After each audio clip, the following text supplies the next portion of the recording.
Daily shot a hole in the Jesus egg, hit to death in the future ahead. Transmissions from the satellite heart, clouds taste metallic, the soft bulletin, Yoshimi battles the pink robots, and last but not least, Outward the Mystics are all the Flaming Lips albums I own. I even own the Flaming Lips 2005 documentary, The Fearless Streaks. Actually, I own 2 copies of this documentary. Why do I own 2 copies of this documentary? Well, the original copy I have, which is this one I hold in my hands right here, is missing the second disc, so I wanted to have the 2 disc set that I should have had, so I rebought this, but you don't really care about that. Fuck, I even bought a Flaming Lips t-shirt if I could hold it up the right way around, so I think it's fairly safe to assume I'm a massive fan of the Flaming Lips. However, I am not a massive Flaming Lips fanboy. Or well, I am a Flaming Lips fanboy, but not to the point that I think that everything that the Flaming Lips have done is or will be wonderful in the future. A great example of this is their album Hit to Death in the Future Head, which is an album I fucking hated. I hated this album so much that when the moment it stopped, I forgot everything about this album. Although I will give Hit to Death in the Future Head one thing, it's the only album I own and has a toilet. Also, I wasn't a big fan of Embryonic. When I heard it was coming out, I was thinking, great, what could be more fun than listening to a Flaming Lips album? A double Flaming Lips album, for that matter. Well, it turns out testicle surgery with a rusty spatula without fucking anesthetic would have been more fun. Actually, no, I take that back. The album Embryonic isn't all that bad of an album. It just wasn't to my tastes. The reason it wasn't to my taste, there was such a seismic shift in the sound I was used to hearing the Flaming Lips produce that it became a bit of a mindfuck and I was unable to handle it. Because the Flaming Lips and Embryonic, as you all know, went for a massive freakout sound, and up until that point they'd been making rich, sonically accessible pop songs, and when you hear a freakout album coming out after albums like The Soft Bullet and Yoshimi Bats the Pink Robots, it's a lot for your ears to take. So naturally enough, when I heard that they were releasing a collaboration album by the title Flaming Lips and Heady Fwends, I was intrigued to hear it. But the biggest shock about this album, or one of the biggest shocks about this album, was that it was going to feature a collaboration with the artist Kesha.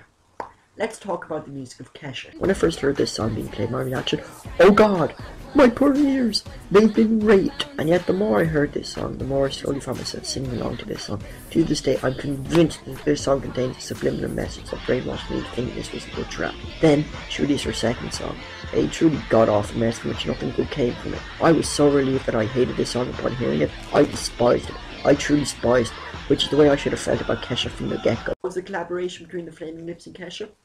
Good. It's surprisingly good.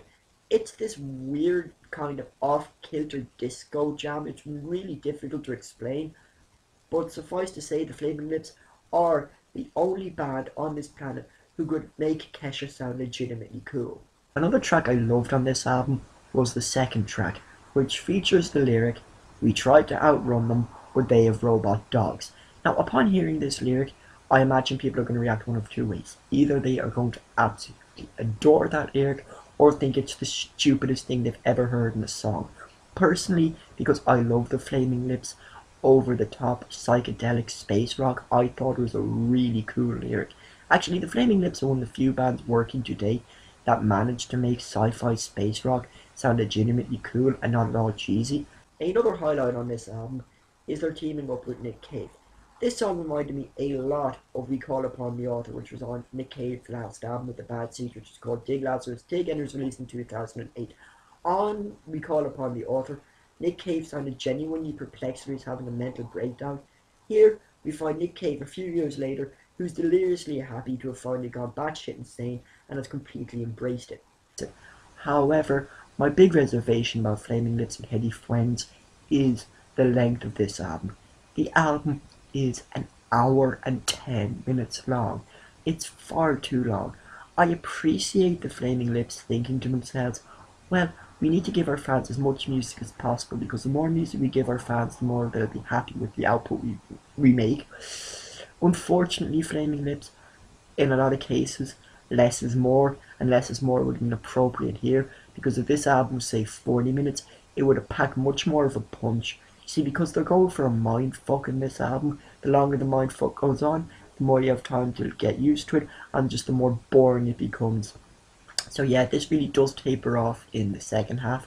First half, really good, really interesting. Sounds a lot like Embryonic, and the reason I enjoyed this album a lot more than Embryonic was because I knew this was coming. I knew this was the sound the Flaming Lips are now going for, so when I hear long freak out songs, my ears and brain have had time to grow accustomed to it. So yeah, I think I've rabbited on long enough about the Flaming Lips and Heady Fwends, so I'm going to do two things. First thing I'm going to do is shut my big fat fucking mouth, and the second thing is give Flaming Lips and Heady Fwends a score.